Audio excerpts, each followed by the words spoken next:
Perfect. How's it going, everyone? Back-to-back weeks. Got it going on a Wednesday with another live stream. So how's it going, everyone? Hope everyone is doing well. Pretty sure you guys can hear me. You guys would either light me up in the chat, let me know that you cannot. How is everyone doing? How's it going? Omar, how's it going again, man? Always asking the question, something against the Highlander. That is what is up. Go with a Highlander, bro, or the Grand Highlander, or the Mazda CX-90. That one is pretty nice inside. Can't go wrong with the Honda Pilot either. Or Hyundai Palisade and the Kia Telluride, they're cool, but I don't know. For some reason, Kia and Hyundai, they're just not holding their values, you know? I mean, I don't know. But they're definitely starting to prove themselves. So what's up, everyone? Solid Wolf, how's it going? Adabi, how is it going? Newest member, how is it going? Everyone, Krowicki, what is up, man? Alan, how's it going? Mariah, what's up? Shay, what's up? Tons of people love these freaking live streams, man. Love them. What is up? So basically how these live streams go, if you guys are new to them, you guys let me know some comments in the chat, whatever you want to talk about, whether it's Toyota, whether it's life, real estate, sometimes politics, whatever you guys want to know. Doesn't matter. I try to talk about everything that I can in this, give you guys my honest opinions if I can. And then, some people may not agree. Some people do agree. It's whatever. That's what this is all about. So what is up, everyone? How's it going? And usually, too, I get very far behind. Because I like to answer everyone's questions. You guys are taking your time out of your Wednesday night to say what is up and ask questions. So I tried to take as much time as possible and giving you guys answers to those questions for sure. So that is how these live streams go. Basically, light up the comment section. If I can get to everyone, I really try. I try. So today, finally had an install video, guys, on, I made the video. It's not up yet, but we installed the part on the Tacoma. Got a whole pallet of stuff for the Tacoma build. If you guys are new to the channel, I have a 3rd gen Tacoma TRD Pro that we were building up into an overland project, and it got put on pause because some key components for upgrades, they just weren't here, and they were just lost. Not lost, but just like freaking taking forever to get to me. But huge pallet came, got that stuff going on, and I have an update video after we are done with this live stream about the Tacoma. Basically, we got 2 weeks. We got 2 weeks to build up the Tacoma because I'm going to Toyota Jamboree in Texas. So that should be a lot of fun. So how's it going, everyone? Big Apple voiceover. How's it going? Niall, I think I said that name right. Matt, how's it going? Nate, what's up? How's it going, guys? What is up? All right, we'll get into some questions. So Dobby asks first, on the live a few days ago, TRDJON was talking about the new Tacoma, but I am also really interested in the rumored small pickup. Has anyone in the chat heard about that one yet? So I am really interested in this as well. If you guys have heard anything more about this, let me know. Really, it's just rumors right now. Toyota sees that it is a section of growing development. I mean, obviously the Ford Maverick just came in like bat swinging heavy and stuff, and that vehicle's knocked it out of the park. They came in at a budget of like a $20,000 truck. You can't find that truck for $20,000 because there's just so much demand for it. But I think if Toyota did a hybrid version, like a RAV4 truck, think of a RAV4 but as a truck, still able to tow like 3,500 pounds or something like that, good hybrid engine, getting it 35 to 40 miles a gallon, that would be an amazing truck. I would have one of those for sure, because it would just be a cool, like you go to Home Depot, you got to throw some stuff in the bed of the truck. It's still fuel efficient. That'd be very awesome.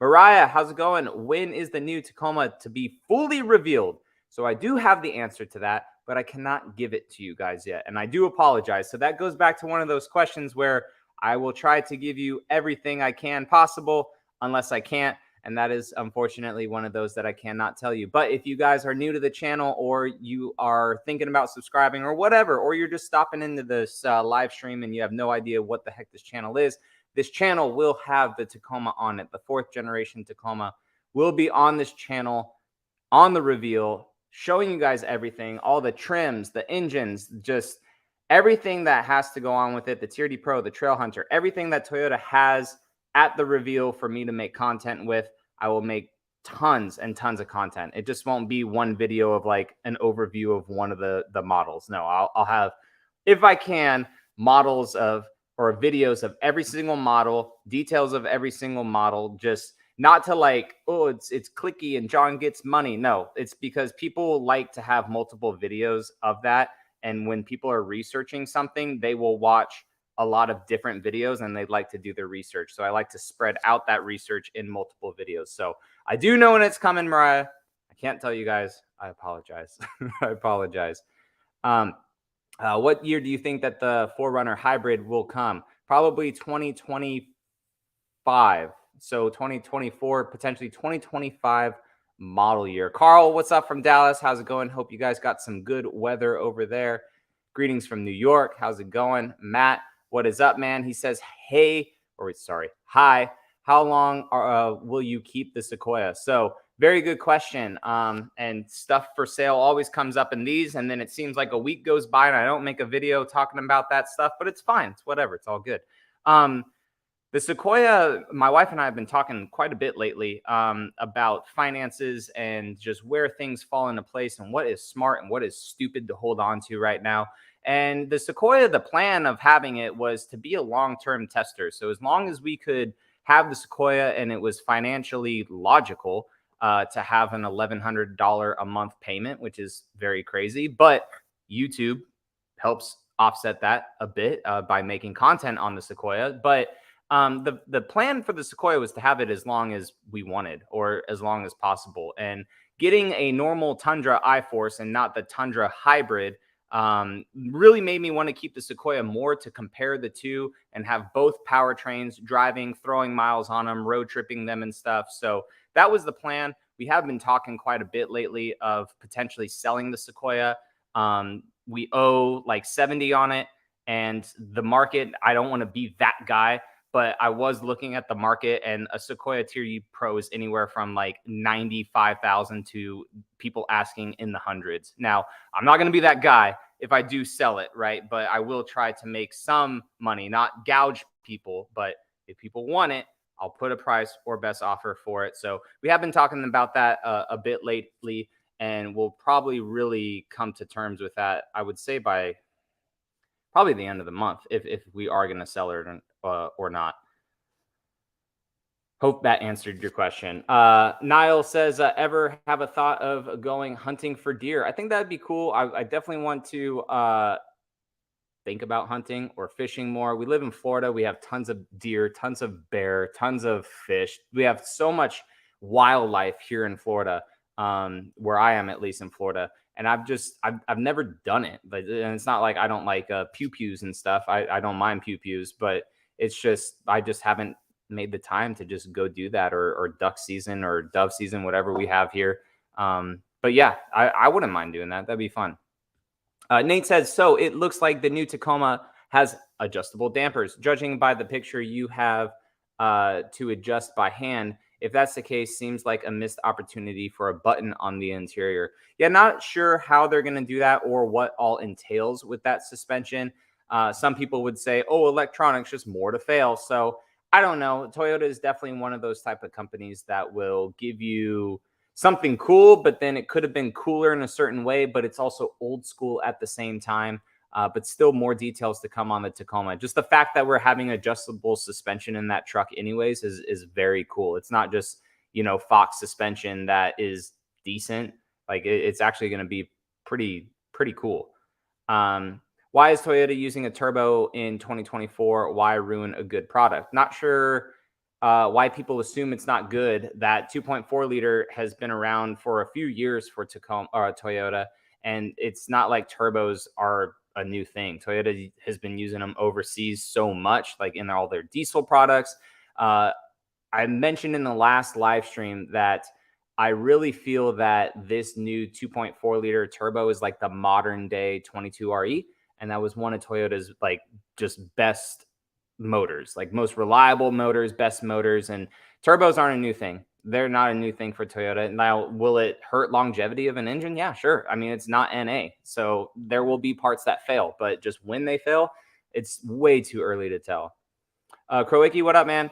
Ever thought of doing a first gen taco build? That's my favorite gen. I love the first gen. I am with you on that. My wife doesn't like it for some reason, but if I find a good cheap one, then I would like to do a build on that. So the next build I think that would be on this channel would either be another Forerunner, or when the Tacoma's gone, Forerunner and Sequoia potentially, and it's just the Tundra, it'd be kind of cool to get a second gen Tundra as well. So do have the third gen Tundra and the second gen Tundra to side by side comparisons, build up that second gen. But the current project is the third gen Tacoma, kind of my redemption of the last third gen Tacoma that I had. That, you know, we got it kind of not peak COVID, but just peak companies not having a lot of stuff in stock. So like that build never transpired to exactly what I wanted it to. So this new truck, we pretty much had everything except for a couple parts. Like suspension was a huge holdup. So, and it's a TRD Pro, so it doesn't need it. But I explained that in my update video that will be going live after this live stream. So that kind of just put some stuff on halt. But now, you know, that the Toyota Jamboree is coming up in a couple weeks, and now we have all the parts. It's go time on that. But when that truck sells, not sure what the project will be, or if it's by that time, if it's tons of new Tacoma content, right? If the new Tacoma is announced, then we're doing driving videos and stuff for that. So I don't know, not sure yet. But first gen Tundra, I would like to have back on the channel again. First gen Tacoma. I mean, I would love to have a build a quarter on the channel. So that would be 4 builds a year, just different Toyota projects, from FJ to first gen Tacoma or first gen Forerunner restoration projects, 2-door RAV4 projects. Just a build a quarter would be like so ideal. It'd be so awesome if I was able to do that. I have a new Tacoma. How should I protect my frame?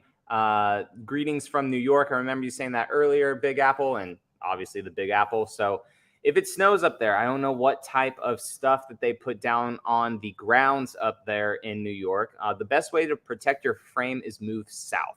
That is the best way to protect your frame, is to move south.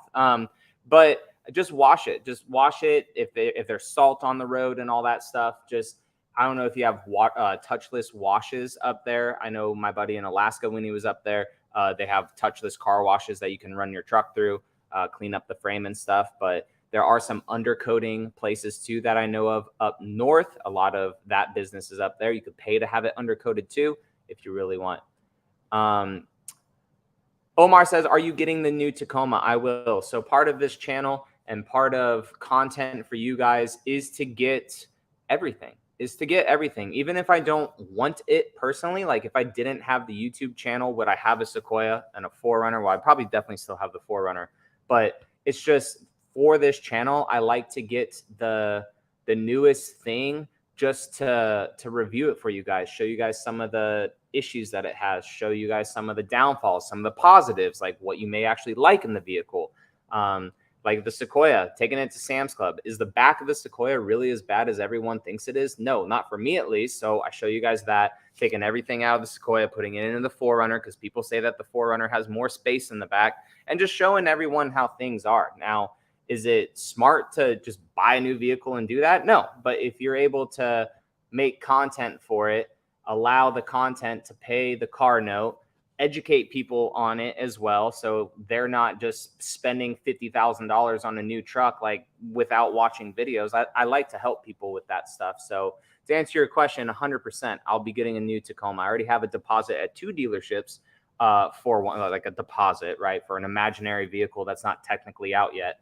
But I do have a deposit at 2 dealerships for that. TRD Pro, TRD Offroad, basically whatever comes in first. I really don't care, just to have it for the channel. Tanvir, what's up, man? Hey, man, I'm looking to buy a Forerunner. How many days can it go on a full tank of gas for driving it daily? That is so vague. That's such a vague question. I mean, how much do you daily drive? Are you daily driving 5 miles, 100 miles a day? If that's the case, 3 days, 4 days. I don't know. When I was going up to base when I was in the military and I was driving my Forerunner, I was probably filling it up once a week. So that's 40 miles a day, 50 miles a day. So maybe once-ish a week-ish, maybe. So maybe like every 4 days I was filling it up. Depends on how much I drove it on the weekend. But you'll love it. New Forerunners are nice. That is for sure. Shay says, I'm excited to see the new Tacoma, but also hope I don't like it too much because I almost have my 2021 Forerunner paid off. So blessing and a curse, right? It does suck to continue into a car note, but that 2021 Forerunner, depending on how many miles you have on it, how good of condition that the vehicle is in, you may have a very healthy down payment with a trade-in into a Tacoma too. And if you trade in vehicles, you save a good amount on taxes as well. So that could be an option, right? But now you're locked into a new car note, unfortunately. But Forerunners are holding their value like crazy. That is for sure. Overland Series, how's it going? Hey, John, what do you think about a classic 22 RE Toyota pickup or Forerunner? I have one with 223,000 miles and still runs great. Do you think you will own one anytime soon? So if you guys are on my YouTube and you go over to, what does it say, channel information or something like that? Like if you're on my actual YouTube and you go over like all the way over to the right where it says about, if you look on it, it says current garage and then future garage. So future garage, like those are the things that I always like I want and anticipation for. So I should add a couple more things on here. But the future garage portion says 6th gen Forerunner, whenever that comes. 4th gen Tacoma, this year. FJ Cruiser project. I've always wanted an FJ Cruiser project. 1st gen Forerunner beach project. So I live in Florida, very close to the beach. We're able to potentially drive on beaches. It's a lottery here, but I may move down to Tampa soon. I don't know. But 1st gen Forerunner, completely restore it, have the top off. If it's a 22 RE, that'd be perfect. Manual transmission, that'd be super cool as well. And just restore it. Nice, classic OEM, like just the 80s styles graphics on it and everything. So yes, I do want one day. And then I also have Lexus something on there too for future vehicles. But the prices are just crazy on them. And like if it's a good one and someone doesn't know it, like what they have, like it's gone like that on Facebook Marketplace. So I just don't have anywhere to put it. Big dream, big goals one day is to have like a house on some land with a shop in it. So I don't have vehicles like in the driveway halfway torn apart or anything like that. So, I mean, that is every car enthusiast's dream. And that's what I really hope to have one day and build that up. Omar says, is the 5th gen, is this going to be the 5th generation Toyota Highlander? I honestly don't know. I think we're in the 5th gen Highlander. I don't know those ones. Sorry. That's quick Google search though, for sure. Arrow says, hey, from Minnesota, do you have any opinions of the 2023 Toyota Siennas? I think that they're awesome, how it's a minivan that gets such good gas mileage. It is insane how good of gas mileage it gets. It's definitely a bigger vehicle, and it's not really my style. But if you go over to Untamed Motors, they have a minivan, unless he sold it. I don't know. He's always in and out of cars, but I don't think he sold it. He has a minivan, new Sienna, and it's the special anniversary edition, I think. So he has that if you want a YouTube channel that covers Sienna content. I think they're cool, though. Solid Wolf says, will we see the next TRD Pro color when you revealed the Tacoma? I'd assume they showcased it on the new gen. That is what I'm hoping. So hopefully we will know the color relatively soon, right? These teasers from Toyota, they can only last so long. So hopefully we will see either the TRD Pro or I don't know how they're going to do it. I don't know if the TRD Pro and the Trail Hunter will have like 2 different colors, or if Toyota already showed us the TRD Pro color on the Trail Hunter, like if that's going to be the special color and they just have them on both models.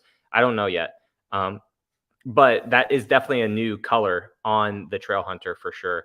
It does look like an older Tacoma color, pyrite mica, I think someone said, which is like a nice brown color. So that may be it on the Trail Hunter, but we'll see.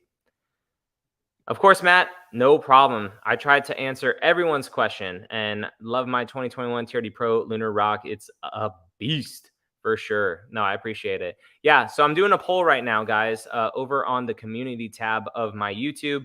I have 2 parts to it. So I can only fit 4 questions per, or 4 options per poll, unfortunately. And there just so happen to be 9 years of TRD Pro colors. Go figure. But over there right now, I'm asking everyone what their favorite TRD Pro colors are. Basically, I did 2015 to 2018, 2019 to 2022. Going to take the 2 winners from those, have to put it up against the Solar Octane. So then basically that would pick the winner. Like, and if you say that's unfair, well, if Solar Octane was going to win, it was going to win anyways, right? So, but yeah, and then I'll make a video out of that, deeming my ranking of TRD Pro colors. And someone made a good comment because I posted all Forerunners, but someone made a very good comment, like the colors they like better on certain vehicles than they do other ones, which I completely agree with that. That was such a good comment. Like quicksand, I don't like quicksand on the Tacoma, but I don't think there was a TRD Pro for 2016 on the Tacoma anyways. But anyways, getting back into the questions. Overland Series says, what do you think of the first gen Sequoias with the 4.7 V8? I think that those are slept on. Fairly cheap vehicles that you can find to build into an overland rig. They're starting to come up in price because people have realized how cheap they are, but they're very awesome. They are very awesome for sure. Nate says that Hyundai unveiled a refresh for the Elantra N. I did see that actually. Why do you think Korean brands do 2 to 3 year refreshes on their cars makes them age relatively fast? So that is also another thing that I 100% agree with. So these Korean brands like Hyundai and Kia, when they came to the United States, they weren't like the best. And for quality reasons and all that stuff, they weren't the best. And now I don't know where they're getting not the money, but just they are stealing designers from all over the place. Not stealing them, but like people are quitting at like Porsche, and I think someone quit at Ferrari or something like that. I don't know. They have these crazy designers and they're making beautiful cars, but like you said, they change every 2 to 3 years, so you don't know what Kia's badge is going to be or what type of front ends they are. Like they have no identity. They really have no identity except for like, oh, that's a badass car. What is it? Oh, wow, that's a new Kia. And then it changes in 2 years. So for resale value, I don't know how that's going to help them. I think honestly, all car values are just going to tank when electric vehicles are like really thrown on people, just because I don't know. I mean, cars already are kind of just like 2-3 years and people are done with them. So it does suck. But yeah, that's super hard. They change all the time for sure. War and Peace says, did you see the new Lexus LM? Any thoughts? I think it's super cool. So when I was in the military, I went to Thailand and for a month, which was like such an incredible experience. It was like one of the best times of my life. But it wasn't touristy Thailand. Like I wasn't in Phuket or Bangkok or like any of the touristy areas. I was in Korat, which is like very central Thailand.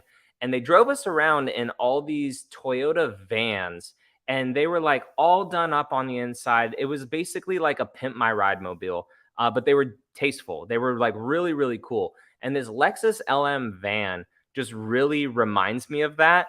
And it's just crazy Uber luxury overseas. I think that it's such a cool concept. It would tank here. It would not do good here in the United States for some reason, just because we love our SUVs. But it's so cool. Like big TV screens, tons of room. It's a very cool vehicle. Gotcha. Yeah. Krowicki, what about getting other Toyotas that aren't on their truck and SUV platform? Would you get those for the channel? So my wife really likes the Grand Highlander for some reason. It's a very cool vehicle. We just don't have a need. I say that as a Sequoia is behind me, but we just don't have a need for like that big of a crossover, but it would be kind of cool to have on the channel. A sports car one day would be nice. I really like the 86. That is a very, very cool car. If Toyota does come out with the MR2 again, and it's a electrified, actual shifting vehicle, like a ton of schematic patents and rumors have talked about the MR2, that would be incredible. That would be such a cool car. I really like the MR2. The Supra, if it ever, not that I don't like BMW, but like if they ever end their partnership with BMW and go like directly a Toyota route, I would maybe consider a Supra. But I do like Lexus. The more press vehicles of Lexus I get, this RX, I really, really, really, really like this RX that I have for this week as a press vehicle. So videos will be coming out about that. But I'm very interested in seeing how the 500H is for the RX, because the RX that I have right now, it only has a 2.4 turbo, very peppy. It moves that car so well. The 8-speed transmission, buttery smooth in it. It looks decent, like it looks really good, especially that copper crest color. Love the color. So the RX, I could see if we sold the Sequoia, the RX could potentially be its replacement as a smaller SUV for sure. But the 500H, just because that powertrain is going to be so OP, it's just so cool. This week I had to fill up my Forerunner 3 times. Holy smokes, Alan! I hope you're not in the West Coast, bro. that would not be good. Yeah, how many miles you drive a day exactly? So you're trying to figure that out. That is all good. Corey says, I have a 2023 limited Tundra. Love it. But the Bluetooth disconnects after 15 minutes and won't reconnect until I restart the truck. Do you know anything about this bug? I don't. That stinks. So I have been seeing on the Facebook page some people talking about like a recent update for their system, and they've been having issues with it. So I'm not sure. I haven't driven my truck or the Sequoia in like not a week, but yeah, gosh, close to a week, because I've had these press vehicles and stuff, and I drove the Forerunner the other day. So I really haven't driven the vehicles that much. So I'm not sure if the over-the-air update has plagued quite a bit of vehicles. But I've knocked on wood. Out of 3 vehicles from my last Tundra, this Sequoia, and the Tundra I have outside, I have not had issues with the new multimedia system. Sometimes it freezes up, sometimes, but then I just hold it and it resets itself. The one thing that I do have an issue of is sometimes on the gauge cluster, it'll always have the stupid microphone, and I can't get out of that. And then like the whole screen, it doesn't change anything. The volume doesn't go up and down. So like when I get to a stoplight, I'll turn the truck off, turn it back on, good old avionics Air Force reset, and then it works. So I don't know if there's just a random connection issue for that portion, but as for Bluetooth disconnecting, I haven't had that issue, man. Sassy Pants says, Sassy Pants. I have a 2023 Lunar Rock Tundra in part of your content. I have been Ford loyal for 24 years until recent. My Bronco has been on order for almost 3 years. Thanks for the content. Now I want a new taco. We've converted one. We converted one, guys. Well, I hope the Tundra stays good for you. There are some horror stories out there with Tundra. Even though I'm a Toyota fanboy, like I point out the stuff that does suck. I point it out just because people have to know. Not everything is roses and gold or whatever the saying goes for, right? There are some issues with some stuff, but for the most part, hopefully you love it. Congratulations on it. That is awesome. I don't know, Omar. 5th gen Highlander coming. I mean, I guess so. Then if we're in the 4th gen, I mean, Toyota just put a new infotainment in the Highlander, right? So if you look at things and see what Toyota did not put their new infotainment screen into, right? Their new multimedia screen, the one that the Tundra has, the Sequoia, they put it into the RAV4, they put it into the Corolla, they put it into the Highlander, they put it into, they did not put it into the Camry, they did not put it into the Forerunner or the Taco. So that leaves you to think that those vehicles that they did not put that new multimedia screen into are getting refreshed relatively soon, within the next year or so, right? So I don't think that the Highlander will be getting redone soon, because they just put the new multimedia into it, and it may just get replaced by the Grand Highlander at this point. Who knows? I think that dude got rid of the Sienna, or is planning to. Jesus, man, already? Does a guy ever make a payment on a vehicle? Me and Mickey, we joke all the time, but holy smokes, man. What else is he gonna get? Like he needs something for all the kids that he has, doggos and stuff. I don't get it. Mitch says, I'm from Canada and have a deposit down on a limited Lunar Rock ordered back in June, and they told me a 1.5 year wait. Holy smokes. Unfortunately, they got rid of Lunar Rock for the limited for 2023. Dang. Yeah, I mean, maybe look at your used market up there in Canada if you can, or maybe you'll get a magnetic gray metallic and you'll love it, because I really wanted a solar octane TRD Pro Tundra and just never came. And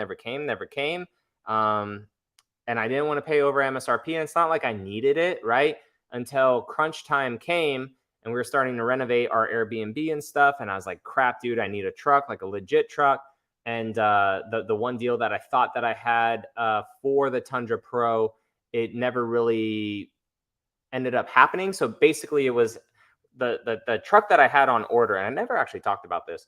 The truck that I had like on, not on order, but like that I was going to move forward on, it was basically kind of like a dealer demo vehicle.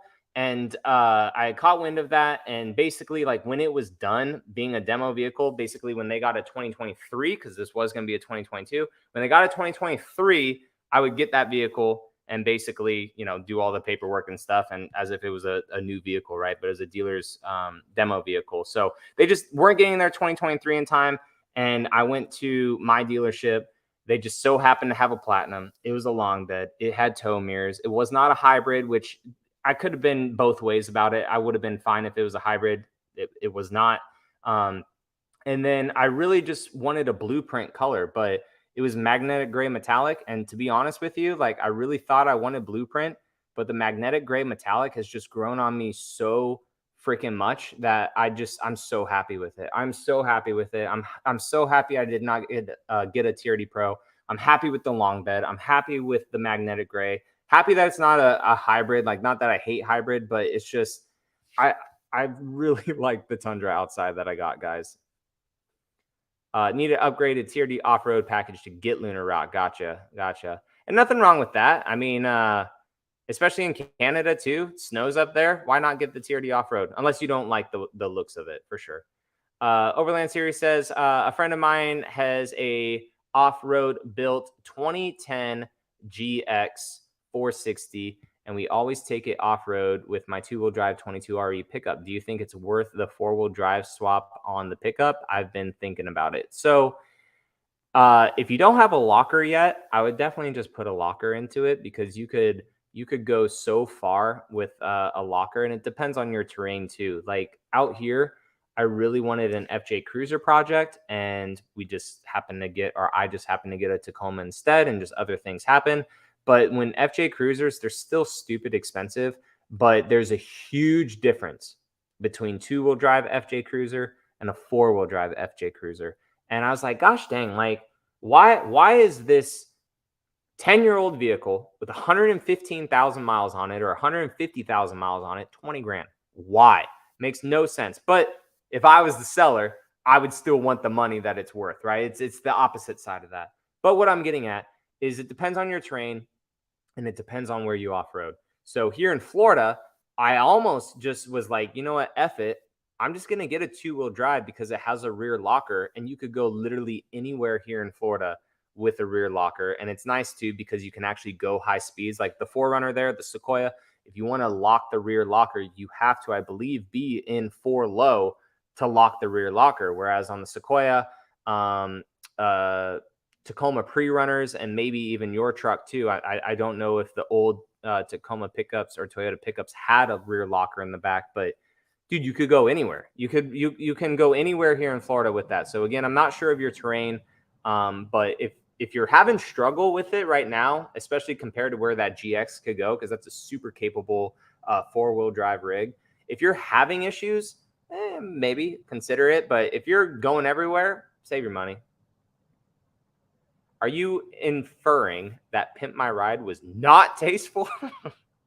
Dude, Pimp My Ride, I watched that show on MTV growing up. Like, that was one of my favorite like car shows. I've always been about cars, guys, and not just because of the YouTube channel. I've always loved cars. When I was younger, I had a car binder of like my favorite cars at that time, of cars that I actually wanted to have in the future. I always thought that it would be cool to like review cars for a living. Didn't really remember that until like this YouTube got to that point. But Pimp My Ride was one of the coolest shows. Monster Garage, I don't know if you guys ever like remember Monster Garage. That was a fun one. American Chopper, those were bikes and stuff on Discovery Channel. And then just a bunch of different car shows. Back when Roadkill Garage or Roadkill. It wasn't Roadkill Garage. Dirt Every Day. All those, like when they're on YouTube before they sold out to Motor Trend and stuff. Still watch some of them every now and then. Top Gear, obviously.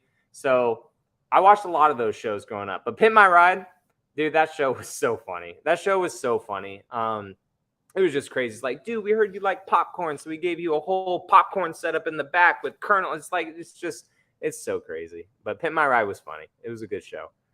I am able to use the factory 5-speed transmission that the 22 RE comes with after the 4-wheel drive swap. You should be able to, because you would just you would probably have to find like a wrecked one. And I don't know if you could use the same transmission, because I'm not sure how the link for the front drive shaft would come off of it. It just depends. I know my buddy that has he had, I don't know. He has a Jeep. I don't know Jeep things. It's an XJ. And he's looking for like a 4-wheel drive one to swap in or something like that. I don't know. He says it's an easy swap. I can't remember right now. My brain's fried today. Since your wife likes the Grand Highlander, maybe sell the Sequoia and get the Lexus TX. Now, that also could be a potential option depending on how nice it is, right? The interior will definitely be different from the Grand Highlander. I'm sure that that's going to cost a pretty penny. Man, the Lexus version of it, that may be close to 70, 80 grand, no? What do you guys think? The Lexus TX, what do you guys think the price of that's going to be? Because I was looking at the RX, because I was really, really enjoying the RX and stuff. I asked my Toyota contact, who allows me to have these press vehicles, my PR guy, like, hey, can you send me over the window sticker for this just so I know everything about this car? It's like $63,000. I was like, holy smokes, this isn't even the 500H. So once you start, so Lexus is weird. Like, they have pretty good base models, but they have a lot of options. Whereas Toyota, on like the non-expensive side, it's just like, hey, here it is. You get this package, you get this stuff here and there, kind of a thing. Lexus is like, you want this, you pay for that. You want this, you pay for that. You want this, you pay for that. And it all starts adding up so freaking fast. And like an RX is like 70 grand for the top of the line. So I feel like this TX, I mean, dude, that may be an $80,000 crossover. That's insane. But they're competing with other brands, right? So yeah, it may be close to 80. And I don't know at that point then. If you sell the Sequoia and you get the TX, that's a wash at that point. That doesn't make sense if we're wanting to save money. I don't know. We'll see. And that is true. The Sienna did not get a new screen, and that one is a real head scratcher. I agree, because the Sienna was just refreshed 2021, right? Or 2022, I think. So that is very strange. I almost said Sienna, but I couldn't remember if the Sienna did actually then end up getting the new screen. But it actually didn't. You are right. Big Apple voiceover says turbos are designed to last a lifetime of the vehicle, so around 150,000 miles. However, it's possible for them to wear out over time depending on how hard you drive the car and the original build. This is very true. So, I mean, Toyota, if you're going to trust anyone, should be Toyota, right? Or other reliable brands that have made their name known for turbos and stuff in the past. But hopefully they last more than 150,000. But you're completely true. This new engine start stop stuff is horrible for turbocharged engines. If your engine's hot and you just shut it off and like you don't allow that oil to circulate and like cool down. Obviously, I'm sure the engineers have thought this through and stuff, hopefully, but it's not good if you're always towing with them. It's not going to be the best too. But if you just do regular maintenance and stuff with them, hopefully these Toyotas will last over 150,000 miles. I mean, I don't think Toyota only wants to build their vehicles for 150,000 miles. That doesn't seem right. FYI, I got the microphone in cluster when streaming an app. Love the infotainment. Yeah, it's great when it works. For some reason, that microphone just... it's frustrating. My Tundra has a recall, though, for the tonneau cover flying off while driving. Dealer has no info. Do you know anything about it? Do they come off in the down position or raised against the glass? Yeah, I'm not 100% sure about this. My particular Tundra does not have it, but I believe that this recall, they're supposed to have hardware to change out hardware for it. That is what I believe. But some people are going to their dealerships and their dealerships are just taking it off their trucks and not giving them like either their money back or a new cover. Other people on the Facebook page said that no, it's just hardware. Why'd you let them take your stuff? So I don't know. I don't exactly know everything about the tonneau cover. I've still been thinking about a tonneau cover for mine. I keep going back and forth. Like, do I really want one? Do I not? I don't know. We'll see. Overland Series, when will the next live stream be? Let me look. It should be next Wednesday because we've been doing this every Wednesday. Yes, it should be the 26th. I like to do them on Wednesdays. Like to do them around 7 o'clock Central Time. It seems to be when the West Coast people are kind of getting off of work. I don't show a bunch of stuff on my my live streams anyway, so people could just have it on if they want to listen and not have to like watch the screen. But I try to do them on Wednesdays, halfway through the week, talk about whatever we want, and I try to do them around 7 o'clock. So typically I will post like a thumbnail, like for this one, I posted a thumbnail around noon, but I need to get better and just do it a day ahead so you guys know a day ahead. Yeah, Lexus will be 75 to 85 easily, the TX. That'd be insane if it started at 55. I don't know. I think it may start it in the 60s. We shall see with that. Is the new motor good or junk? Which one are you talking about, Chad? A lot of new motors lately. JR says, what would you buy? What would you buy? A top of the line Lexus NX or top of the line RX? RX all day. And the reason for that is just because of size. The NX is like the size of the Toyota Venza or Toyota RAV4, and the RX is about the size of the Highlander. Now, the RX, the back, and a lot of Lexuses, their backs just swoop down. It kind of sucks because you lose a lot of space in the back. But I like the RX because it's as big as a Highlander, but it doesn't have the third row seating back there. So it's very nice and tons of space in the second row. The NX is still good, but top of the line for that, I mean, you're talking $63,000. Top of the line RX is $6,000 more, more horsepower, more performance, less gas mileage, right? So tons of factors for that. But if you said, hey, John, you get a free one, pick which one you want, RX all day. RX, 500H, Copper Crest. Oh, so good. Eric, thank you so much becoming a member. I appreciate you so freaking much. When we build up enough members, guys, like if I have 20 members, like that's my goal, is to have like 20 to 25 members. The moment we get to that, I will probably have giveaways every quarter just for members. YouTube doesn't allow me to say that I'll do giveaways for members like as perks. So basically the members perks are there. They get the community tab stuff. They get to know everything that's coming before actual members do or actual subscribers do.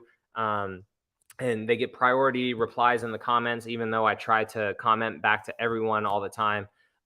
But when we get to like 20 to 25 members or so, I really want to try to do quarterly giveaways. So 4 giveaways a year, hopefully making them pretty good, right? Like $100 to $150 worth of product for those giveaways. And obviously the more members we have, like if we have 100 members or something like that, I mean, I could give away a roof rack or something like that. That would be awesome. So that would be pretty cool to do. And that's my goal. I don't push members on you guys. I know the world is crazy right now, so I don't expect anyone to pay money for YouTube when it's free. But I do have several tiers, kind of like the Forerunner model lineup, right? I have SR5 tier, which starts at $1 a month. TRD Offroad tier, limited tier, and then TRD Pro. TRD Pro obviously being the most expensive, but if you want to support that, I truly appreciate it. So Eric, thank you so much, man. I appreciate you. You are awesome. Big Apple, hey, great live stream. If you're heading out, see you later. Appreciate you coming in. HK, super good question. I actually had this over on my Instagram earlier. What's your favorite Toyota model you've ever owned? And if you get any Toyota in any year or model, what would it get? So this is hard because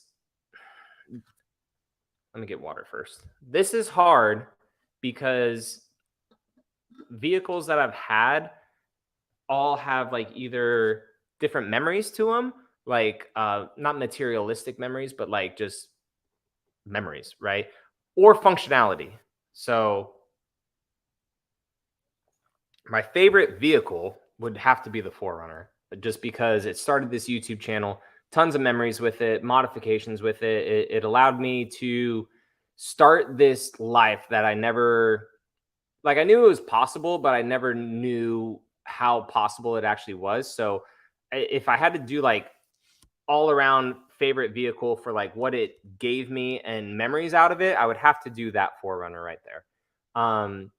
But if it was just for uh, utility and driving around, and if I opened my key box of the 4 vehicles that I have right now, which key would I pick? It would be the Tundra out there, just because the 6.5-foot bed, super versatile. It drives great. It's solid, at least right now, 1,000 miles on it. It hasn't broken down yet or anything like that, or materials falling apart. It's just super easy to drive, very comfortable. The JBL sound system's decent. There's hardly, weirdly, any wind noise with that truck. So memory wise, would have to be that Forerunner. That's why it kills me every time I heavily think about selling it. But just if I was to grab keys for a vehicle that I have right now of the 4, it would be for the Tundra. As for if you could have any Toyota in any year or model, what would you get?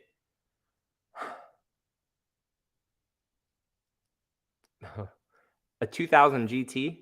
That would be insane because that's a lot of money. So that would be a nice safety net to have if I could just have that. A Lexus LFA. That is a vision board car of mine one day. Hopefully they still stay under $1 million. It's just insane how few of those cars are out there, and they aren't crazy inflated in prices like a lot of other supercars are. That is a very big dream car of mine. But I don't know. I don't really know, honestly.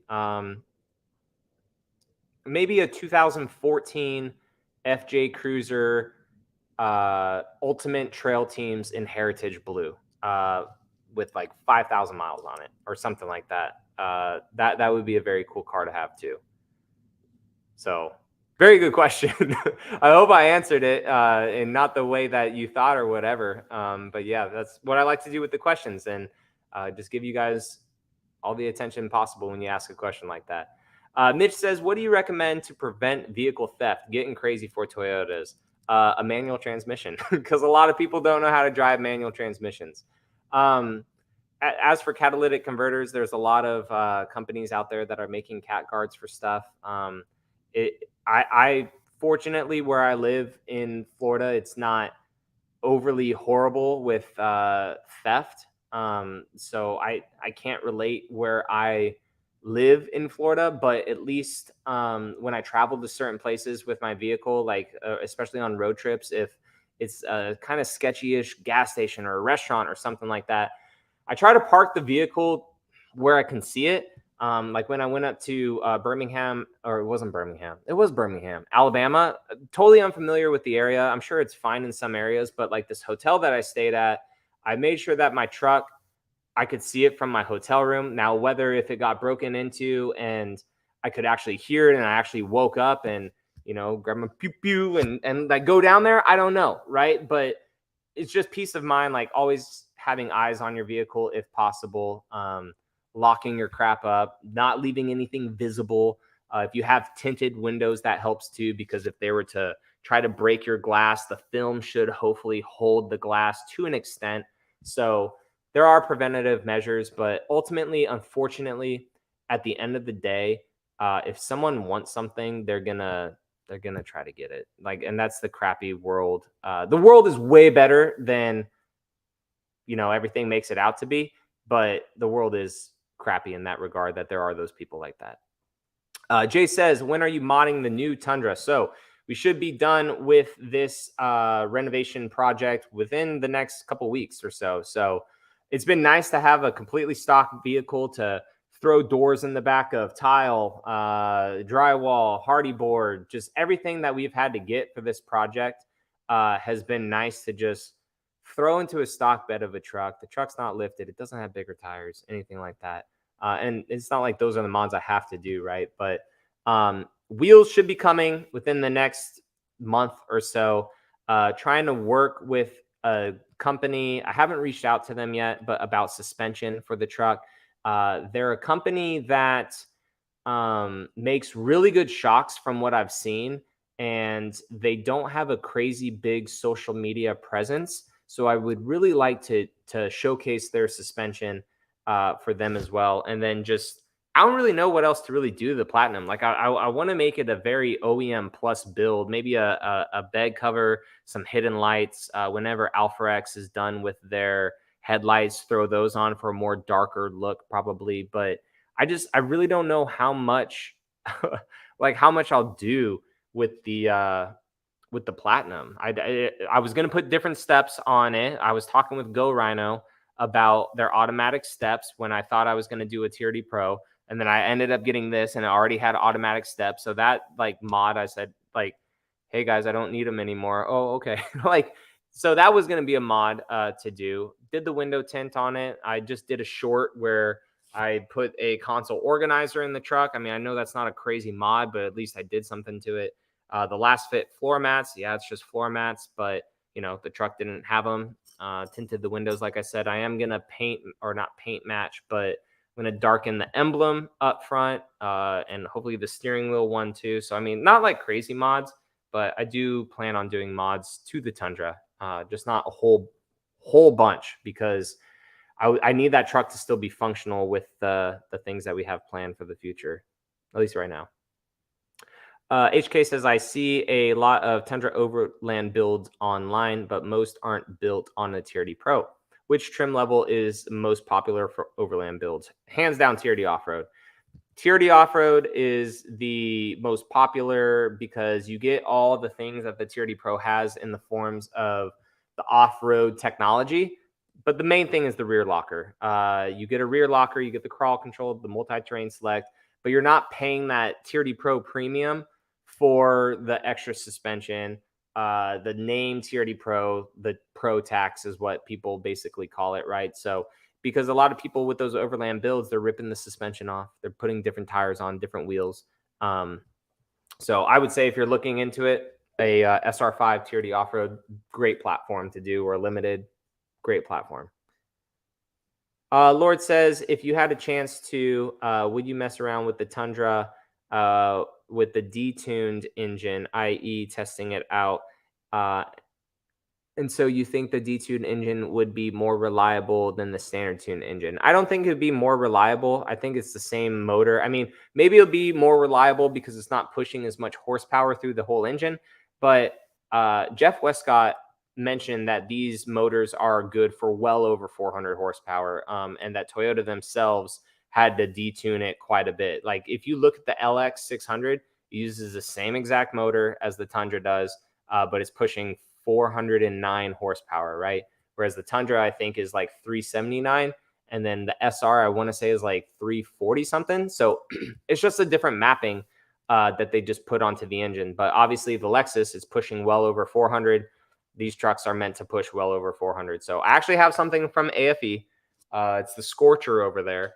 And that will be going. Oh, there's your mods right there. Who asked that again? What was his name? Jay. There's some mods right there. Completely forgot about this. I'm talking about like not lifting the truck, and I forgot about those other mods. So I have the Carista thing coming in, the thing that gets rid of the fake engine noise, the thing that allows you to turn off the seatbelt chime, like for going obnoxiously crazy, rolling down all the windows if you want. So I have that coming in. I have the AFE Momentum cold air intakes for the Tundra to get a little bit more growl, more turbo whistle out of the truck. And then I also have this thing from AFE called the Scorcher, which is basically like the JB4 tuner as well. It manipulates the ECU. It does not leave a trace. It's not like a tune or anything like that, to give the truck upwards of 94 more horsepower and I think like another 100 foot-pounds of torque. So I do have those. I completely forgot about that. They're literally sitting right over there. So I do have that coming for the truck.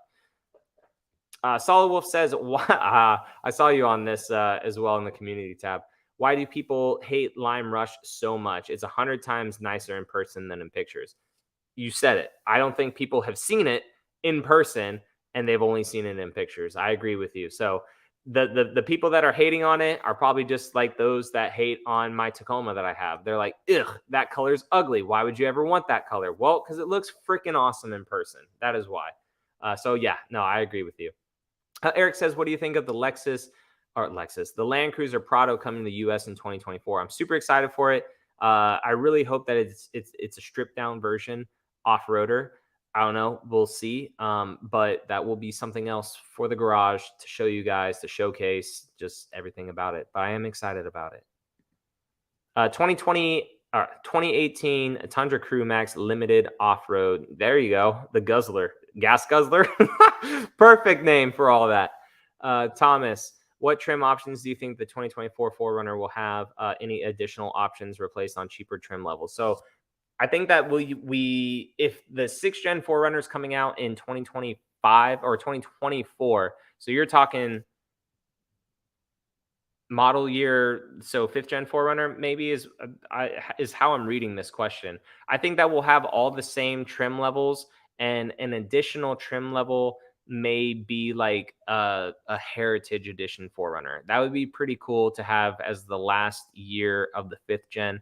Now, if you're talking about 6th gen Forerunner, that may potentially be coming out in 2024, which that would be crazy if they do the Land Cruiser and Forerunner at the same time. That would be just like so weird. But I don't see them stepping away from their way that they do it, unless they just have like SR5 limited Forerunner and like TRD Pro, right? And maybe a platinum Forerunner. Like maybe if they just have their whole lineup of trucks be that way, like with those lineups. I think the 4th gen Tacoma, we will see how Toyota, if they're gonna redo their trim platforms on like just, you know, from basic up to luxury and with TRD Pro and Trail Hunter in between. I think we'll get a good idea of that with the Tacoma. So Ignacio says, what is the best thing that you love on your new Tundra? So it sounds stupid, but I love the power steps. The power steps are so nice. When you open the door, they swing out like so far, and you just step on them, and you're able to not drag your ass on the seat. They're perfect when you get out of the truck to swing over a little bit, put your leg down, not drag your butt on the seat to get out of the vehicle. The power steps are awesome. Now, that's a modification that I could have just done to any Tundra, right? And I should have done it to my last one because it's freaking lifted so high. But that has to be my favorite feature with the truck. But the thing that I really, really like too is the 6.5 foot bed. The 6.5 foot bed compared to the 5.5 foot bed, it's so insane how the difference in those sizes of beds, like what you put into the bed of your truck, like what is meant for a 6.5-ish foot bed versus a 5 foot. Like we put tons of boxes in the back of it, like whether it's furniture that we bought online to go build at our Airbnb or things that we've bought at Home Depot or Lowe's, that they just fit freaking perfectly, and you shut the tailgate. Whereas if I had the 5.5 foot bed, the last Tundra, you know, you have to have the tailgate open. You have to strap stuff down. It's just first world problems, whatever, I guess. But it's just the functionality of the 6.5 foot bed and the automatic steps, man. That truck, freaking love it. It's such a good truck. Are there better trucks out there? Sure, why not? But I like that one. Bigfoot Ruben says, hey, John, I said on last week's show that I put an order for a Forerunner Lunar Rock TRD Off-Road. I remember that. And you did. Heck yeah. Dealer said it may take 3 to 8 months to arrive. Would it be a 2023 or 2024 model year? What is the cutoff date? So if it's 3 months, then you should be potentially tail end of 2023, because I believe that the cutoff would be around September, October timeframe, maybe even potentially November. I know that's a big variety, right? But if it's towards 8 months, then you're talking December, which would 100% be a 2024. So when I had bought my Forerunner, it was in September. But because of supply issues and stuff, Toyota's kind of been pushing it back a little bit. But when I bought mine as a 2018, I bought it in 2017 in September. So it was an 18 in September of 17. So if we're going by that, then September should be the cutoff time-ish. But because of part supply issues, Toyota pushing stuff back, it may be November, December. I can't remember what last year was, honestly. Warren P says, I think that they should put the Land Cruiser Prado for a daily driver and make the Forerunner a more off-road to compete with the Bronco. Also, I think they should bring in the Jimmy. So I think the flip side of that, which is crazy, I think that the Forerunner should be, and not that you're wrong, I just think that the flip side of it, I think that the Forerunner should be a more of the daily kind of upscale off-roader, if that makes sense. And that the Land Cruiser, I really wish that they bring back the Land Cruiser nameplate as Ford did with the Bronco. Like that EV Cruiser that Toyota showcased in that thing back in 2021 or whatever, when they showed us that EV Tacoma. If they bring back just the Land Cruiser nameplate or something Cruiser nameplate, whatever. If they did it like Bronco to where they had like a crossover off-roader, cool, Land Cruiser something. Then they have a stripped down version. Like if they brought the 70 series back over here, holy crap, people lose their freaking minds. Talk about the markups on those, Jesus. But then you have the Land Cruiser like 70 series or whatever, right? Because they're still selling those brand new overseas. So that could be like the Bronco Jeep competitor, have its top off. And then it would also be a potential Prado, rugged off-road full-size SUV body on frame too. Whereas the Forerunner could just stay Forerunner because it's always stayed Forerunner. But the Land Cruiser is so many different things. You have the 300 series overseas. You have the Prado overseas. You have the FJ Cruiser, Land Cruiser. Like it's not a Land Cruiser, but it's the FJ Cruiser. And it's last year being sold this year in 2023. And then you have the 70 series and stuff too. So you have like 4 different Land Cruisers overseas. So if they were to do that in the United States, I feel like that would be the nameplate potentially. And they could kill so many birds with one stone if they just did that. Jay says, John, you should make a YouTube video of step-by-step on how you wash and detail your vehicles. So I did that in the past, like a long time ago, but it would be cool to do that again. I need to wash the Tundra bad. I've had it for a month, guys, and I have not washed that vehicle yet. But that would be a good video. I enjoy doing videos like that. But at the same time, like, washing the vehicles, and it sucks like for content, and like this is the balance that I've been trying to find, because it's not like I've put off. No, I'm not gonna lie. I've put off doing install videos and stuff just because, not that I don't get enjoyment from it, but it's like sometimes it's frustrating because I like to go and show you guys like step by step and make sure that I get the like exactly what I'm talking about, like perfect in the video. And it kind of starts to frustrate me sometimes. Like if I have to really install something, I don't want to miss a step, even though people may fast forward past it, whatever. I don't want to like miss a step. So sometimes I've put off installing things just because it takes so much longer, right? Whereas I do enjoy to install stuff, but I feel like the pressure from YouTube to have to document it and show you guys. Same with if I was to do a video like that for washing vehicles. Like I enjoy washing vehicles. It's like a stress relief for me, just like mowing the lawn. But I feel like if you add in like recording and showing what you do, it becomes like a job. But that's stupid to say because this is a job of mine. But I wouldn't mind doing that, like a quick video just to show you guys, hey, these are the chemicals I use. I use like a 2-bucket method sometimes. I don't use a wash mitt. I use microfiber towels. This is a horrible, dirty example, but I use microfiber towels, and I put them basically like on the door handles of the truck. So I wash the vehicle down, wash it down. Sometimes I do degreaser like on certain spots before, like I rinse it, but rinse it, let it all come off, get a foam cannon, foam it, rinse that off, then foam cannon again, but with the microfibers on the doors. They get all nice soaked up, and I just start with the roof, towel, get another microfiber, sides, towel, and all that. But that's a brief summary. Ryan says, have you heard any rumors about the LX off-road version to match the overseas Land Cruiser? I have. Toyota has been, or Lexus Toyota has been teasing a bit of a off-road variant of the Lexus just to kind of like show us it, I guess. And like let's just say that Lexus is not just going to be a luxury brand. They're definitely going to have like an off-road style as well, because the overland market, like as much as us everyday, Americans love to do overland things or off-road our vehicles or camp, however, like you go about it, right? When I was at the Overland Expo East, there was a survey, I guess, and it was kind of overwhelming how expensive crap is just to freaking camp. And the median like income of a new overlander, I forget like what the survey said, but I had overheard it when people were talking, like it's $100,000+ is the median income of people getting into overland. So there are people that have the money to buy $100,000 Lexus, put $20,000-$30,000 into it to go camping.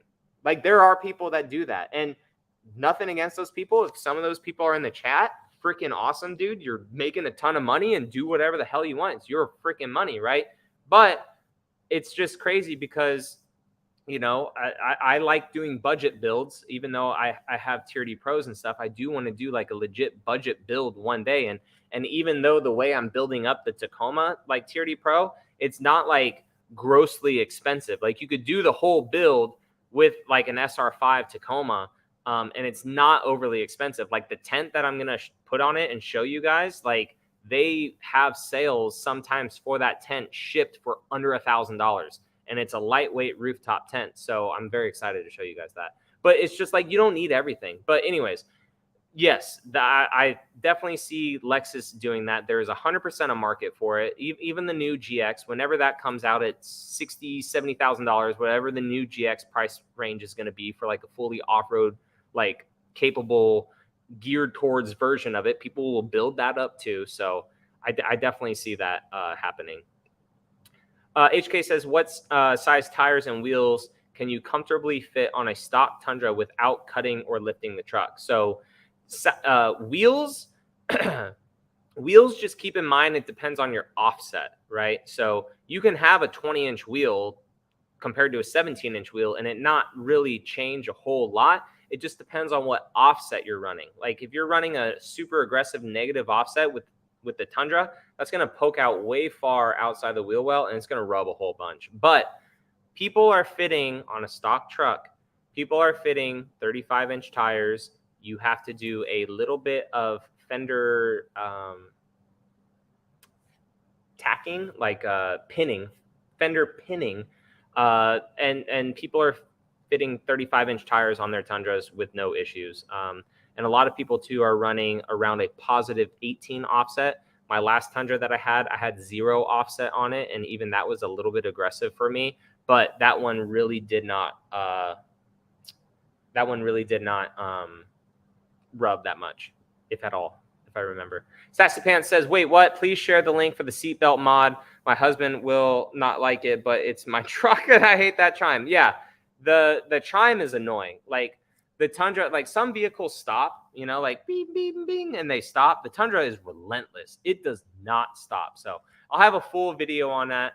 If you want to look it up right now, it's a Carista, Carista. And it's this little OBD2 thing that you just plug into the OBD2 port. You download the app, you select your truck. Now, looking at their site, it doesn't show Tundra. It doesn't show like our Tundra. But per the Facebook page, it works and everyone is using it. So I had no need for it at all with my last Tundra because I didn't have the fake engine noise. I just put my seatbelt on. But this truck, I have quite a bit to do. The seatbelt chime, gonna kill that. You could change your blinker. Like when you do your blinker, instead of like 1, 2, 3, it could be upwards of 5 if you want.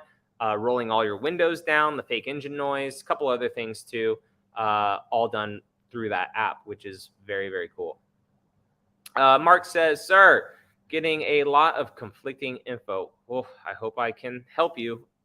If not, I'm sorry if I hinder you. Can you get 35 by 12.5 tires on the new Sequoia TRD Pro wheel? Or is it really a 8-inch wide wheel and you need to go wider for the wheels and tire size? So I believe you can. Untamed Motors, he put 35 by 12.5.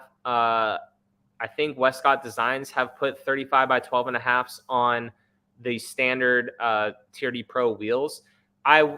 You can fit anything you can. It just depends on, well, I shouldn't say that, but it just depends on if you're going to really like air down the tires or go off-roading, because like you don't want it to debead. You don't want it to come off the wheel for any way. But I'm very certain that people have been putting 35 by 12.5s on the stock wheels of Tundra and Sequoia, whether it be their 20-inch wheels or the TRD Pro wheels.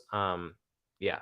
But for my Tundra, if I'm most likely getting 18-inch wheels on that one, and I'm looking at 295/70 R18s, which they're not a true 35, but they're like 34.5. So whatever, I'm rounding up.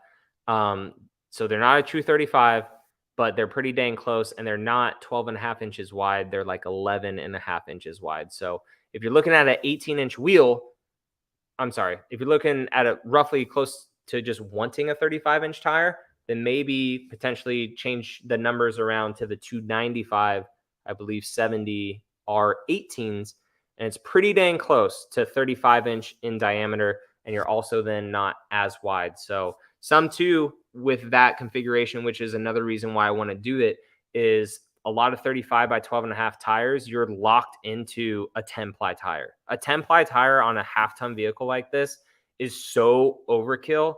You don't need it. It's going to ride potentially rougher. It's more weight and more stress on the hubs and everything. So with this new Tundra, like the first Tundra I had, it's not like I half-assed anything. I still used quality parts. I still liked it. It was still good. It looked awesome.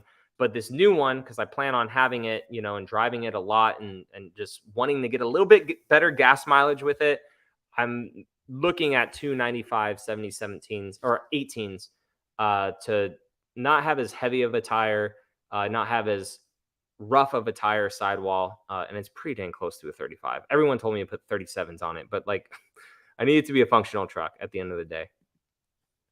What do you do for a living and how do you forward your vehicles? You have a great collection of vehicles. Really like that TRD Pro Forerunner. Appreciate it. So next week, I'm telling you it right now because I keep talking about this. I just need to do it.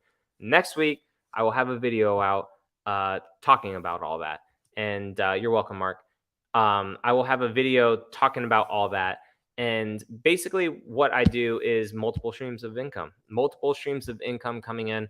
We have several rental properties. Going to start our second Airbnb, which if you guys know stuff about Airbnbs, yes, they're a little bit more of a hassle, but they are better cash flowing properties. So our one rental, it was a long term. It was making, 25,000 or something a year, something like that. And then when you take out the mortgage and stuff, obviously you don't make 25,000 a year on it. But by running AirDNA and seeing what that could potentially do as a rental with other comps in the neighborhood, it almost tripled it, right? So taking risks like that, yes, it sucks, especially with the unknown world that we live in and everything like that. But taking risks has helped me get certain things that I never thought that I would get. Turning several properties into Airbnbs. I have a spouse, a wife who she has a job. She has a real estate career. So she has closings and stuff, not as often as I would like, right? But she's still crushing it and doing her stuff good. So like we have her income coming in, disability from the military, YouTube, flip cars too, right? So when people think like it's just a vehicle for the channel for content, I try to be strategic about the vehicles as well. So like this new Tacoma that I got, I was able to find a Tacoma, got a good deal on it. I work with companies because my YouTube and my Instagram have gotten to a point, and I'm basically giving you guys the whole video, but that's fine because this is a practice for me before I record. But my YouTube and my Instagram have gotten to the point where companies that like choose to work with me and I choose to work with them, if they see that they get a good return on sending me a product, right? Like the Yodaverse grill that I just installed on the truck, or like this, a rear tail light for a Tacoma, right?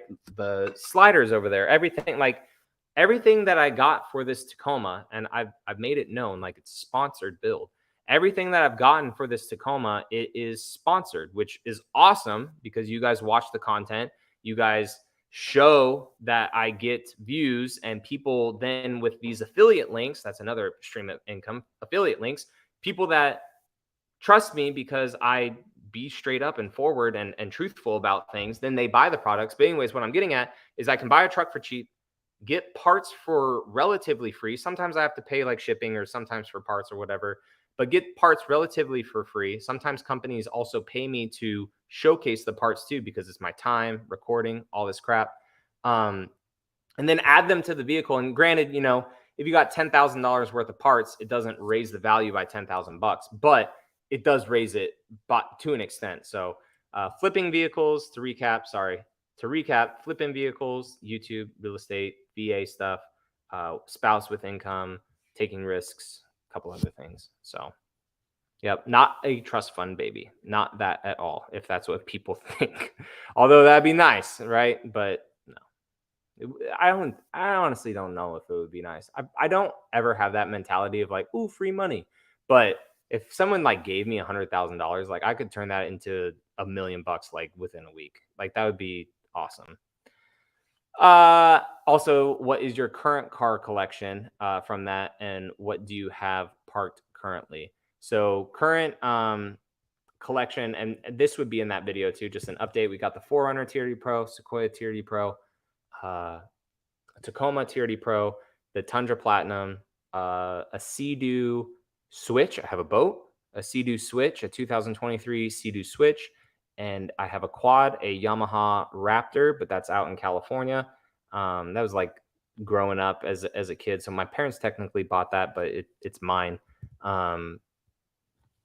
Yeah, I had a golf cart, sold that for the renovation project as well. Sold that for like $6,500. It was a Yamaha to help fund flooring for the Airbnb. So, but yeah, Kenneth, have you done any mods to the Sequoia? If so, will you do a video on it? So the only mod so far that I've done to the Sequoia is the window tint. I have tow hooks from AFE, and I also have screen protect right here for the screen, the big 14-inch screen for the Sequoia. I don't like, so I bought the Sequoia with the intentions, and it's not popular.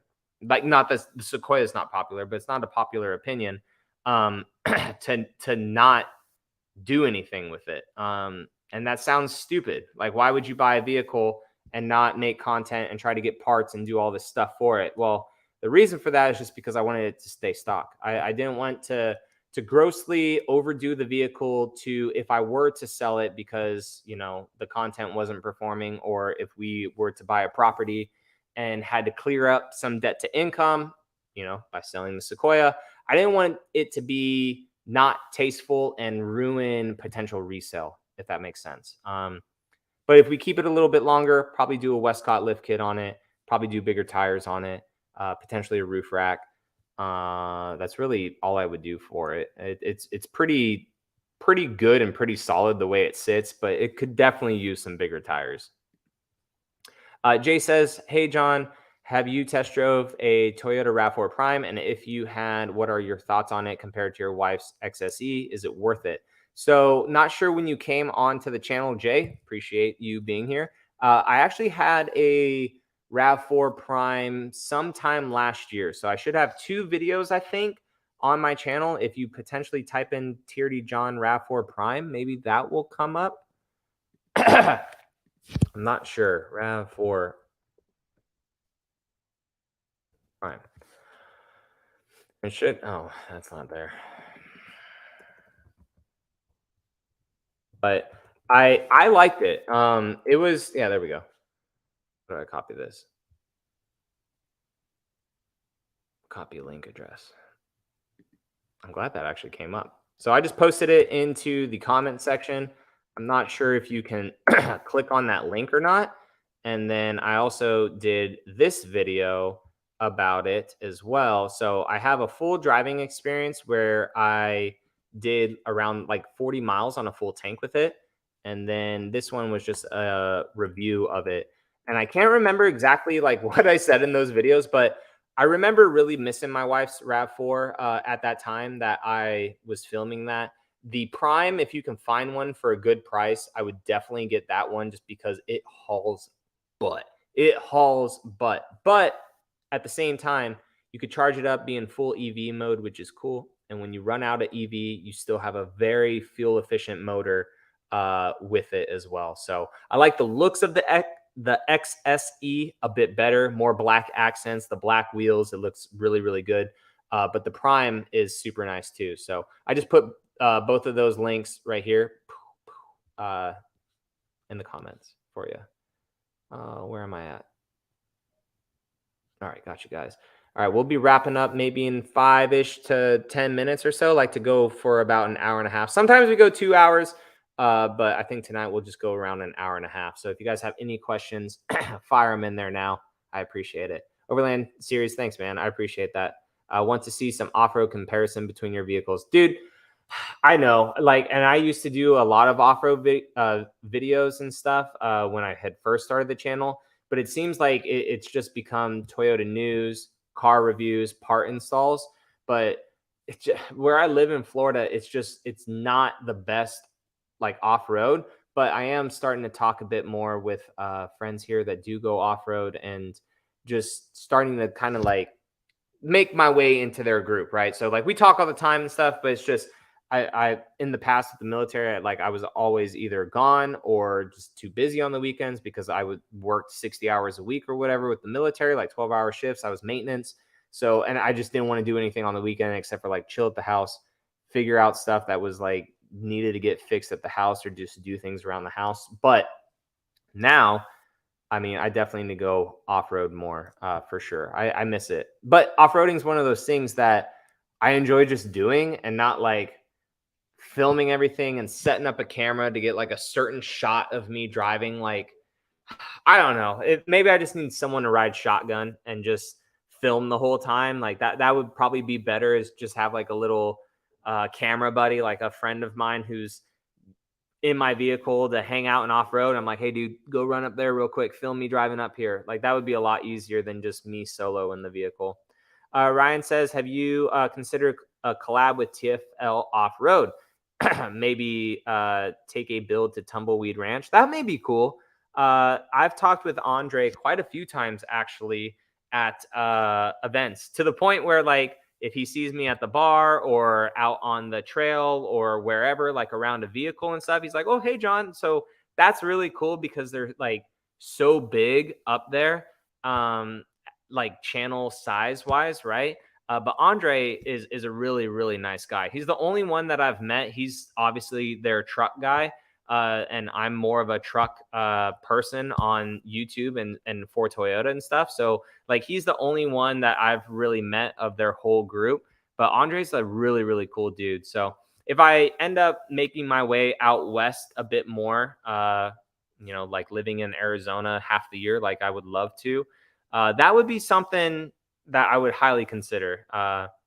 Maybe it be like if we start to do a build a quarter, right? Something like that. Like I would really like to, like every 3 months we do a new build, either raffle the vehicle off or I sell it or something like that, get a new vehicle for new content, or maybe a vehicle every 6 months. That may be kind of outrageous if it's every 3 months, but maybe that be a test for that.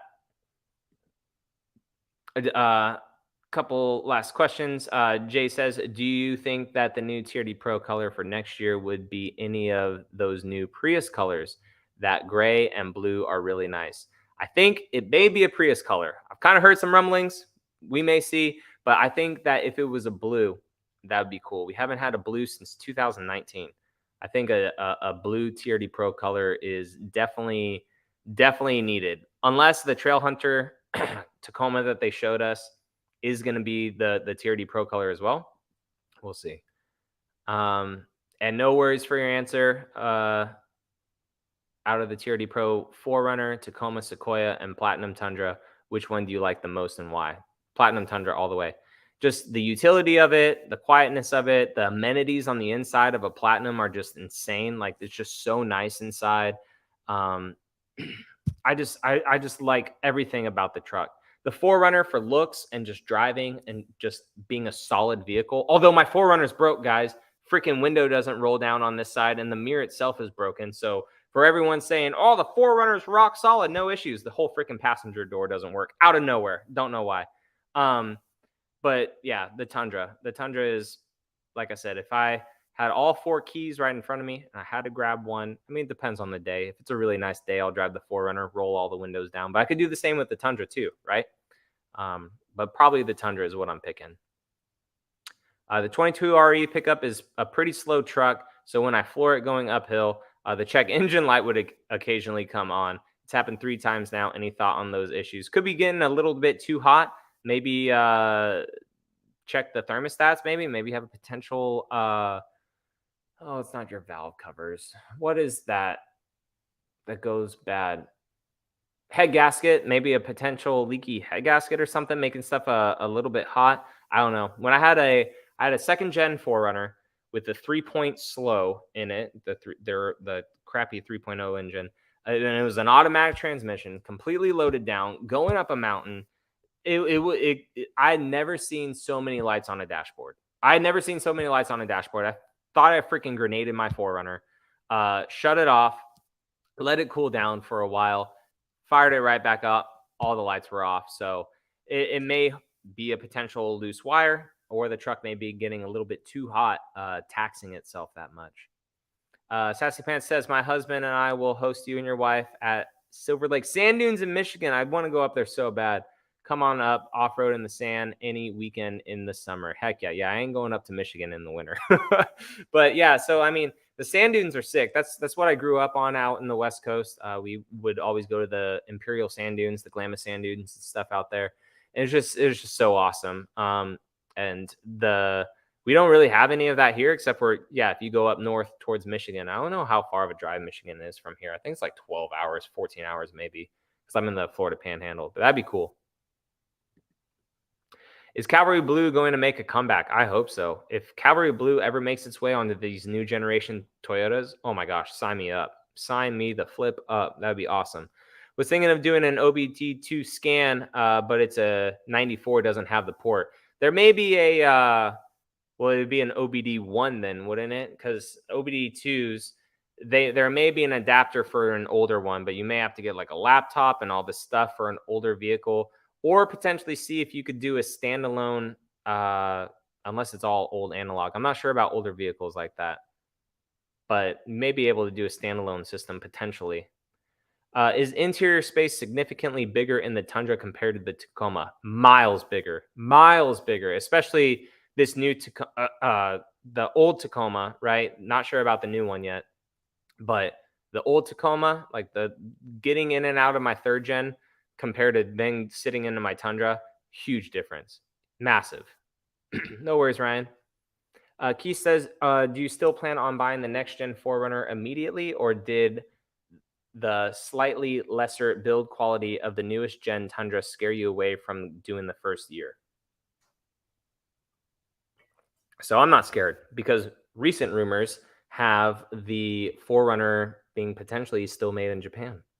So that is like the recent rumors and stuff.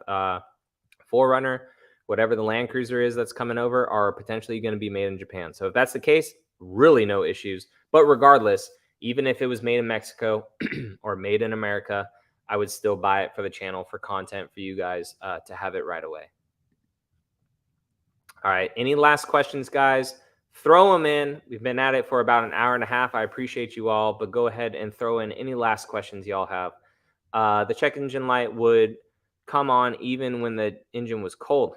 Turned it on even during the cold night. Have no clue what the issue may be. Thinking an oil pump or some sort. Yeah, because I don't know if even with those older 94s, if there was even an oil gauge. I can't remember, because my Forerunner was a 95. That second gen Forerunner that I had, it was a 95, and I can't remember. It was like those old dials. Like, I still remember the gas dial like sometimes it would flutter like back and forth, or if the truck was like up like this when I was off-roading it, I'd be like, oh, I got full gas or whatever, and then it would like come back down. It was a good time. Well, cool. No more questions, guys. I appreciate you all. So I am about to have a video go live. If you guys want to watch it, you guys could head on over there. It's talking about the Tacoma.